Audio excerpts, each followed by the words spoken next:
Hai, Assalamualaikum. Perkenalkan, nama saya Nazwa Ramadhani Fitri dengan NIM 23134017 dari Prodi Bimbingan Konseling Islam semester 3 kelas E. Saya mahasiswi dari UIN Sultan Maulana Hasanuddin Banten. Di sini saya akan menjelaskan tentang teori kepribadian menurut Henry Murray.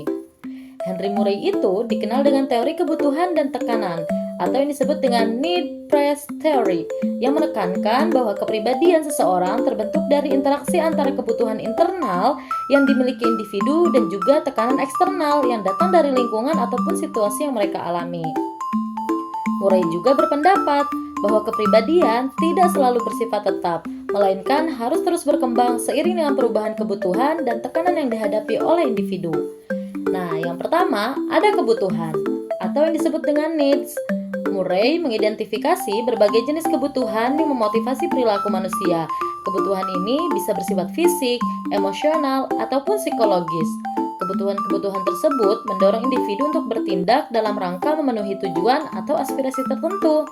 Contohnya, need for achievement atau kebutuhan untuk meraih kesuksesan dalam berbagai aspek kehidupan. Nah, seperti pekerjaan ataupun kegiatan pribadi. Individu dengan kebutuhan ini akan cenderung berfokus pada pencapaian tujuan dan merasa puas ketika mereka berhasil. Yang kedua, ada tekanan atau yang disebut dengan press. Nah, selain kebutuhan internal, Murray juga mengemukakan bahwa faktor eksternal yaitu tekanan memiliki peran penting dalam membentuk kepribadian. Tekanan ini bisa berasal dari situasi tertentu, lingkungan sosial, atau harapan-harapan dari orang lain. Tekanan ini dapat mempengaruhi cara individu merespon kebutuhan mereka. Tekanan juga bisa bersifat positif seperti dorongan untuk meraih kesuksesan atau bisa negatif seperti hambatan yang menghalangi pencapaian tujuan. Contohnya, tekanan sosial bisa berupa ekspektasi masyarakat terhadap keberhasilan seseorang dalam karir ataupun hubungan sosialnya. Nah, tekanan ini bisa mendorong individu untuk berusaha lebih keras dalam memenuhi kebutuhan mereka, ataupun bisa sebaliknya, tekanan juga bisa bersifat menekan, yang bisa mempengaruhi stres ataupun ketegangan. Yang ketiga, ada tema.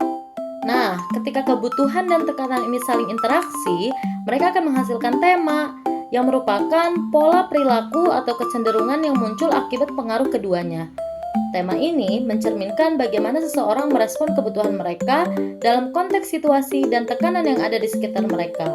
Contohnya, seseorang yang memiliki kebutuhan untuk berprestasi dan berada dalam lingkungan yang menuntut kesuksesan cenderung menunjukkan pola perilaku yang sangat berfokus pada pencapaian dan juga keberhasilan. Namun sebaliknya, individu dengan kebutuhan sosial yang tinggi, yang hidup dalam lingkungan yang mendukung hubungan sosial yang baik, mungkin akan lebih cenderung menunjukkan perilaku yang berorientasi pada kerjasama dan membangun ikatan dengan orang lain. Yang keempat, ada interaksi kebutuhan dan tekanan. Nah, teori Murray menekankan bahwa kepribadian terbentuk dari hubungan dinamis antara kebutuhan dan juga tekanan. Kebutuhan internal tidak hanya dipengaruhi oleh kebutuhan itu sendiri, tetapi juga oleh situasi atau tekanan yang dihadapi oleh individu. Begitu pula tekanan eksternal dapat memperbesar atau mengubah cara individu dalam memenuhi kebutuhan mereka. Dalam hal ini, kepribadian itu dianggap sebagai hasil dari interaksi terus-menerus antara faktor internal dan juga eksternal yang mempengaruhi individu. Nah, Murray juga percaya bahwa kepribadian harus dilihat dalam konteks yang lebih luas, yang meliputi faktor sosial, budaya, dan lingkungan individu. Karena setiap orang yang memiliki latar belakang dan pengalaman yang berbeda, interaksi antara kebutuhan dan tekanan yang dialami juga akan sangat bervariasi. Oleh karena itu, dua individu dengan kebutuhan yang sama mungkin merespon situasi yang sama dengan cara yang sangat berbeda. Yang kelima atau yang terakhir, yaitu aplikasi teori dalam psikologi menurut Henry Murray. Nah, teori kepribadian Murray juga memiliki pengaruh yang sangat besar dalam dunia psikologi, khususnya dalam bidang psikologi klinis dan penelitian kepribadian, yang mana dengan memfokuskan perhatian pada interaksi antara kebutuhan dan tekanan. Teori ini memberikan pendekatan yang lebih komprehensif dalam memahami perilaku manusia, yang mana hal ini juga memungkinkan para profesional untuk lebih mendalami konteks sosial dan budaya yang mempengaruhi perkembangan kepribadian seseorang. Nah, contohnya dalam konteks terapi, Teori ini dapat membantu terapis untuk lebih memahami kebutuhan klien dan tekanan yang mereka hadapi, sehingga memungkinkan mereka memberikan bantuan yang lebih sesuai dengan kondisi individu tersebut. Nah, dengan demikian, pendekatan ini membantu untuk menggali faktor-faktor yang mempengaruhi kepribadian dan perilaku klien, serta menemukan cara-cara efektif untuk mengatasi masalah atau tantangan yang dihadapi. Yang terakhir, ada analisis dan solusi terhadap masalah kepribadian.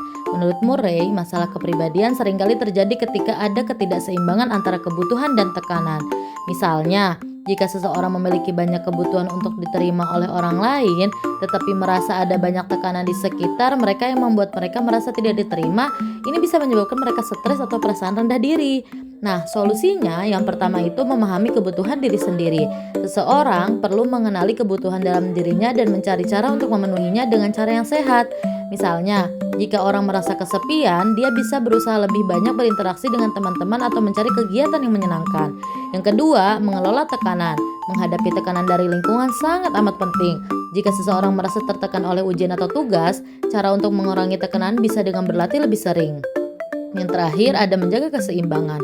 Agar kepribadian seseorang berkembang dengan sehat, penting untuk menyeimbangkan kebutuhan internal dan pengaruh eksternal. Jika seseorang merasa tertekan atau terlalu fokus pada kebutuhan tertentu, dia bisa mencoba untuk mencari cara untuk mengurangi ketegangan dan mencari solusi agar kebutuhan tersebut tidak mengganggu kehidupannya. Terima kasih. Wassalamualaikum warahmatullahi wabarakatuh.